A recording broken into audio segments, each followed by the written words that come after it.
కేసీఆర్ గారికి శారీరకంగా ఇబ్బంది కావడం, మూడు నెలల పాటు దాదాపుగా ఆసుపత్రి, తర్వాత రికవరీ. కవిత గారు అరెస్ట్ కావడం, 5.5 నెలల పాటు జైల్లో, ఆ తర్వాత 10 మంది ఎమ్మెల్యేలు మా పార్టీ వదిలిపెట్టుకోవడం, ఇవన్నీ కూడా ఒక సంవత్సర కాలంలో జరిగింది.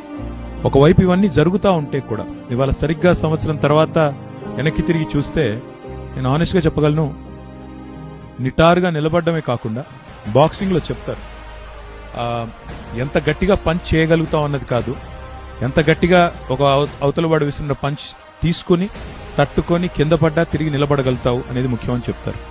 ఇవాళ ఖచ్చితంగా నేను చెప్పగలను, మా కార్యకర్తల నుంచి, గ్రామీణ స్థాయిలో ఉండే కార్యకర్తల నుంచి మొదలు పెడితే రాష్ట్ర స్థాయిలో ఉండే నాయకుల దాకా ఒక ఆత్మవిశ్వాసం కనబడుతోంది. మళ్ళీ తిరిగి తప్పకుండా అధికారంలోకి వస్తాం, తిరిగి తప్పకుండా మంచి రోజులు వస్తాయని ఒక విశ్వాసం కనబడుతోంది. అంటే దానికి ముమ్మాటికి కారణం రెండు. ఒకటి, పోరాట పటిమ కోల్పోలేదు, పోయింది అధికారమే తప్ప పోరాట పటిమ పోలేదు. రెండోది, అధికారం పోయింది కానీ ప్రజల్లో అభిమానం మాత్రం పోలేదు, అది మాత్రం వాస్తవం.